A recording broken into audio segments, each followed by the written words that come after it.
ഓം നമോ ഭഗവതേ വാസുദേവായ.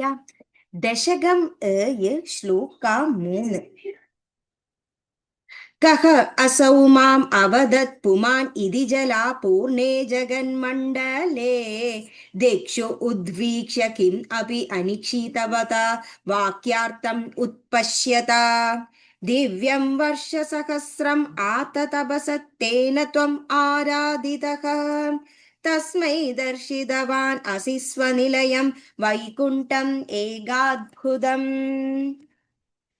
കഹ ആരാണ്, അസൗ എന്നോട്, മാം ഞാൻ, അവദത് അറിയിച്ചത്, പുമാൻ പറഞ്ഞത്, ഇതി എന്ന്, ജലാപൂർണേ വെള്ളം മുഴുവൻ നിറഞ്ഞ്, ജഗന്മണ്ഡലേ ലോകത്തിൻ അകത്തുള്ള ആ ഒരു സ്ഥാനത്ത്, ദിക്ഷു ദിക്കുകൾ, ഉദ്വീക്ഷ്യ നോക്കിയിട്ടും, കിം എവിടെ, അപി ഇതിനെ, അനീക്ഷിതവത കാണാതിരിക്കുന്നു, വാക്യാർത്ഥം വാക്കുകൾ കൊണ്ടുള്ള അർത്ഥത്തെ അറിയുന്നത്, ഉത്പശ്യത അർത്ഥം അറിഞ്ഞുകൊണ്ട്, ദിവ്യം ദിവ്യമായ, അതായത്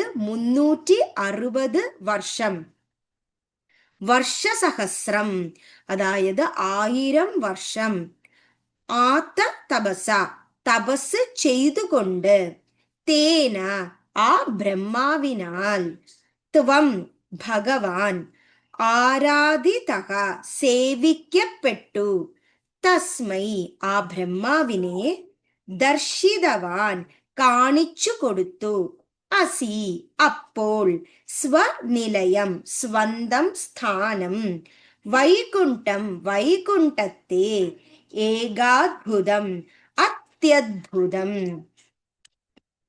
ഇവിടെ ഈ ദശകത്തിൽ ബ്രഹ്മാവിന്റെ തപസ്സിനെ കുറിച്ചും അതിനുശേഷം ബ്രഹ്മാവിന് വൈകുണ്ഠത്തെ ദർശിക്കുവാൻ സാധിച്ചപ്പോൾ ഉണ്ടായ സംഭവത്തെയുമാണ് വിവരിക്കുന്നത്.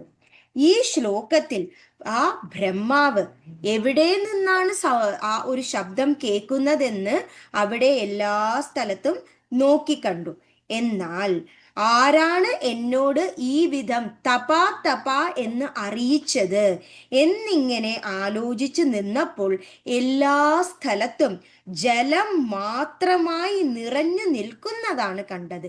എല്ലാ ദിക്കുകളിലും ആ ലോകത്തിനകത്ത് ജലം മാത്രമായി കണ്ട ആ ബ്രഹ്മാവ് എവിടെ ഇങ്ങനെ കാണുവാൻ സാധിക്കുന്നു, ആരാണ് എന്നോടിത് പറഞ്ഞതെന്ന് മനസ്സിലാവാതെ ആ വാക്കുകളുടെ അർത്ഥത്തെ ആരായുവാൻ തുടങ്ങി.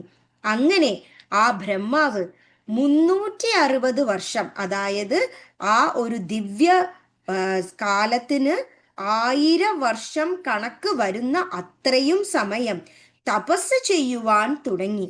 അങ്ങനെ സാക്ഷാൽ ഭഗവാൻ വിഷ്ണുവിനെ സേവിച്ചു ബ്രഹ്മാവ്.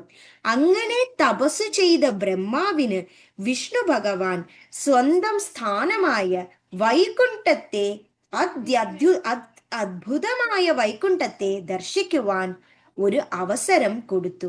ഇതാണ് ഈ ശ്ലോകത്തിന്റെ വിശദീകരണം.